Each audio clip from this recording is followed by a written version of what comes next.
Congratulations on the opening act. Thank you so much. I appreciate it. Thanks for taking the time to discuss it. Hey, so tell me where the original concept idea came from for you. Well, the idea came to me when my sitcom Sullivan and Son was canceled. As all shows, they expire at some point. So, I was back at the strip clubs or the strip malls and the strip clubs after the show. That's post show. I was back at the strip malls doing the shows in comedy clubs all across the country. And, there's the time where you realize, all right, well, your phone's not ringing off the hook. What are you going to do about it? And I thought, much like Sullivan and Son, I'm going to have to write something for myself again. And I thought, what's the one thing I really want to see? And I've never seen a great film about stand-up comedy. So that was the impetus. I had never written a screenplay before, but I was like, it was an exercise. I was like, I want to see if I could do this. So I just took 23 years of experience that I've had and put all the stories into it and compacted it into a kid's first time ever on the road. And that's how it all kind of happened. I thought it would be more fun to see. I've seen other films do it this way where it's from the perspective of someone more established.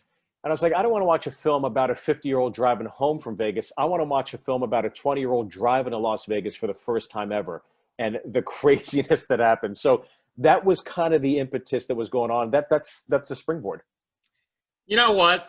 I actually remember your show, Sullivan and Sunday, years ago, and Well, I loved it was because it was an Asian lead, and I also love this movie is because you put an Asian lead.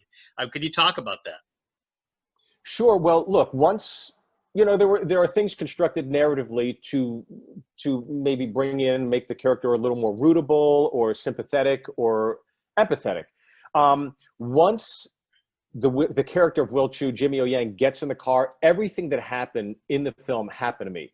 So everything in the trailer park happened to me. Everything on the radio happened to me. Everything in the nightclubs afterwards where the girl hitting her head, like Raleigh, North Carolina, Los Angeles, Dallas, Texas, like all those things happened to me.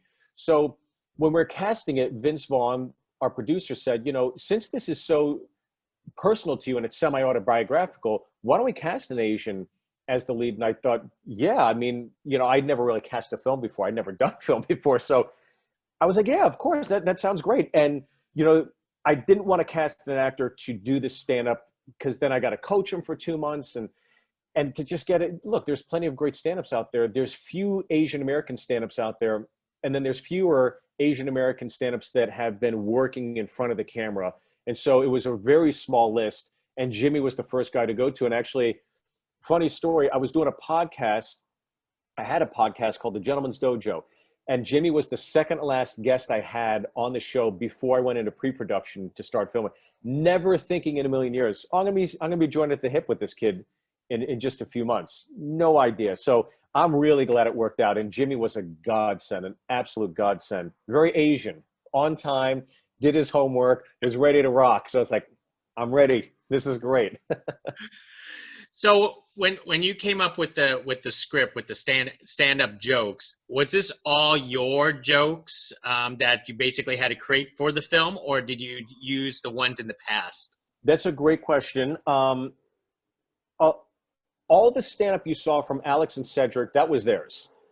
Jimmy's stand-up, we actually went through his stuff and found older jokes that were applicable to when he's not doing so well. So let's find a joke from early on in your act that you don't do anymore that you're embarrassed by. Let's do that. The only stand-up I wrote in the film was Jimmy's very last set when he has to go for broke. And thank God, like the whole film hinges on that moment. And if those jokes don't work, the film's all for naught. If the performer doesn't execute those jokes, the film's all for naught. And Jimmy, look, it's a film. You can do as many takes as you want, but Jimmy nailed those jokes the first take. And I actually think I remember the crowd got so into it that they were applauding. And I was like, guys, it's too much. Like, you got to tone it down because it was so good. To me, it was not believable that a comic would do that well, given the story. So the second take that we did where we told the audience, just temper it down a bit. I mean, Jimmy nailed it the first time. And those jokes, it's not easy to do that for a comedian. And Jimmy pulled it off aces. He did such a good job. So I was really proud of those jokes at the end, but I was really, really proud that Jimmy, you know, you take the script, he's the conduit of the script and the story, and he nailed it. So this doesn't leave too much room for improv, right? No, not really. I think a lot of people see there's so many comedians in this. Obviously, they must have improv the whole thing. Not really. A lot of the film, they stayed on script. So I was very fortunate to let them know, hey, look, I'm trying to keep this tethered, you know, to everything. Now, there's certainly improv lines that made it in the film that were really, really great. But for the most part, we stayed scripted. Now, how much? Because you mentioned that a lot of this stuff here was based on your previous experience and life. Yes. How is there anything that's actually fictional that you basically had to create for it, or like some of the characters had to be completely fictionalized? Yeah, look, even like Chip, the manager of the comedy club, he's an amalgamation of 3 or 4 different managers. You know, for example, like Dave Stroop is the manager of the Columbus Funny Bone, but he's in charge of booking like 15 other clubs. So that was one facet of the story. Another facet was a manager that I had an experience with where he's gay, and he would be very flirtatious with the younger comics at the time. So it's like combining a few different elements of different managers over the course of the past few years. And certainly the radio show is a combination of 2 experiences I had. One was 70% in Dallas, and the other was like 30% of a radio station. I think it was upstate New York, because I hate somebody's doing it. so yeah, all those things. But like my parents are alive and kicking. So, you know, my father didn't die. I didn't work in a cubicle. But just hearing horror stories from friends that actually have their salmon that have swum upstream far enough to become professional comedians, I took all those elements and tried to combine them into something like that. And I just thought at the beginning it would be really sweet to see a father and son bond over stand-up comedy. Much like my father and I did. We did watch a lot of stand-up. We watched Caroline's Comedy Hour when I was younger, Evening at the Improv with Bud Friedman. And we watched those, my brother, my father and I watch them all the time. And once Jimmy was cast, we recalibrated some things, and subconsciously, I think we were trying to communicate that the father, who was an immigrant from China, was watching stand-up to learn English. And that was kind of the basis of like, oh, this will be a lot more fun in the cold open. So let's see how it plays out. So what's actually portrayed here on screen was virtually your life as a stand-up comic. Is it really that difficult per se? Yeah. Those first few years are extremely arduous. It's choppy waters, and you know, look, Will Chu was me when I was younger. Chris Palmer was me when I was in my late 20s and early 30s. You know, trying to be a playboy and a big fish in a small pond, and taking advantage of the fact that you never got laid in high school or your first few years of college, and like now you're on the stage, and it's like, yeah, I'm gonna, you better believe I'm gonna live it up. And then there comes a time where you get serious about your career, and Billy G is who I am now. I kind of come in. Some nights it's a job, other nights you connect with the audience. But I've had those conversations at the dinner multiple times with younger comics, and I was that younger comic. So it was very easy to write these, the dialogue in the scenes. It was hard to craft them and to make them, you know, good enough to be seen on the silver screen. But thank God I had Vince Vaughn and Peter Billingsley to help me, you know, navigate that. So how do you measure success as a stand-up comic? I mean, how do you know when you made it? Yeah, I think it's a really good question, because it's different for everybody. When I first started, it's like, you know, that's the excitement of seeing Jimmy's character in this, is that at the end he gets that check. He goes, this weekend means more to me than anything. I could get like emotional thinking about it, because I remember my first check, and it's like, it doesn't matter if you never paid me. Like, this is it. I'm a professional comedian. I'm here. Holy shit, this is the best. And I get money for this. And then as you go on, yeah, I mean, to be a past regular at the Comedy Cellar, that's a huge accomplishment right there. That's great. To be a past regular at the Comedy Store in Los Angeles, I mean, these are 2 of the best comedy clubs in the country. People from all over the country go there to audition, and to be past regulars, it's a huge badge of honor. But then you know, you get a sitcom, and it's like that was the tent pole. And now it's like, oh my God, like this movie's being made, and you know, this is now the tent pole. So I've never in a million years thought I'd be having this conversation with you talking about the fact that I wrote and directed a film when I was a kid, getting in a Saturn, traveling across the Midwest and in the South and the Bible Belt, doing one-nighters and Ramada Inns all over the country. If you told me this would happen, I'd be fucking over the moon. There's no way. So the tent pole, the yard marker moves downfield every year. Who knows what'll happen? Maybe I'll be doing comedy in Mars, you know, in another 20 years. So I never knew, man. Never knew. That's amazing, because for some unknown reason, I follow a lot of comics on Twitter and talk to a lot of comics.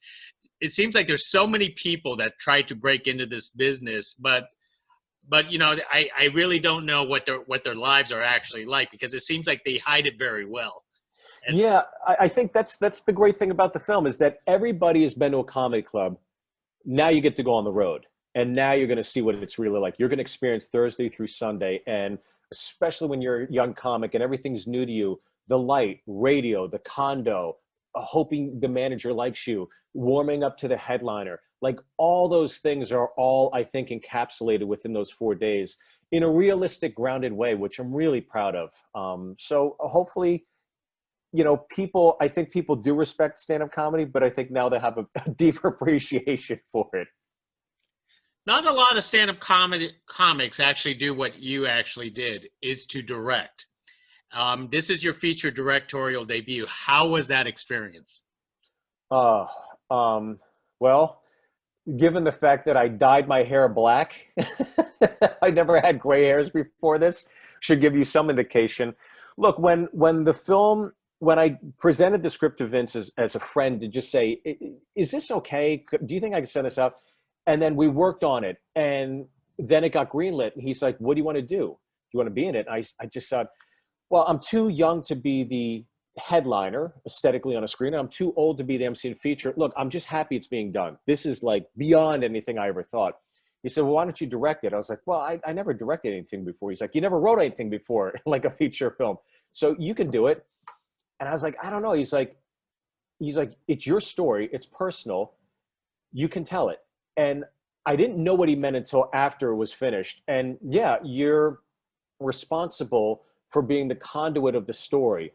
And that was an immense responsibility that Vince put in my lap, but one that I really took to heart. And I remember the first day I was on set, I told the cast and crew, I said, look, I've never directed anything before. I'm not going to pretend I know everything, but I know everything about this story. So be patient with me, but I promise you, we're going to tell a great story. And that was the mission from day one. And given that, I didn't notice a action on my first take, and I didn't notice a cut on my first take. So the first day was really choppy, but I got through it. And on the very last day, I was like, all right, I think I can do this. I finally figured it out on the last day. Did you ever have the urge to basically make a cameo in your own movie? No, to be honest, I was so overwhelmed with the responsibility of communicating with production designers, scene designer, you know, my DP, like all the things that you got to be responsible. I have no idea how anybody writes and directs and is in it. Like, I'm blown away that you can navigate it that well, that you know I just think there's so much to think about. Obviously, they're established people, but I really tip my cap to anybody that goes on both sides of the camera in one film. It's astounding. I have so much more respect, even for a film that flops. There are people that care on every single film. Sure, the film might not have been great for certain films, but that production designer really gave a shit, and et cetera, et cetera. So I don't slam movies as much as I used to. For some unknown reason, as a person who doesn't direct or write or do stand up, we think that a stand-up movie would be easy because you just set a camera at a comedy club, but you make it sound like it is much more difficult behind the scenes. It was way difficult, way difficult. But, you know, fortunately for me, again, I had a great crew, great editor in Sandra Gronowski, Eric Edwards, my DP. I don't know that I would have made my days or the film would have looked as great as it does if not for Eric Edwards. I owe him a deep sense of gratitude. You want to do this again? Well, I did write a feature film during quarantine. And that's done. I don't know. I definitely would direct. I don't know that I would ever. I would make a distinction. I would write something and act in it, or I'd write something and direct it, but never both. I think that's just. I still need a lot more experience before I would take that leap. Excellent. And one more thing before I let you go. Obviously, we're talking via Zoom right now, and you are obviously staying creative. But do you miss actually, being on the road, doing this kind of stuff during times like this? It was the first. My daughter recently turned 8, and she's now at the age now where she's really starting to get a grasp that Daddy travels, right? And the week before I left on my very last gig, she was crying. She said, "I don't want you to go." And she was having kind of like hysterical fit. And as a father, of course, you just want to stay home. It's like, I got to keep the lights on. I'm sorry, honey. I got to work. I got to work. And she was just crying. And in the window, she's crying. And it just broke my heart. Literally, I come home, getting ready for the next week. Pandemic hits, quarantine hits. We're stuck at home. And I thought, this is great. I get to stay home with my daughter. This is awesome.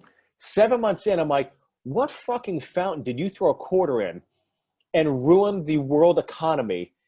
It had some ripple effect. She must have made a wish or something. I want my daddy to stay home. And now people are dying and nobody can go anywhere. Disneyland is shut. It's like, what the fuck did you do?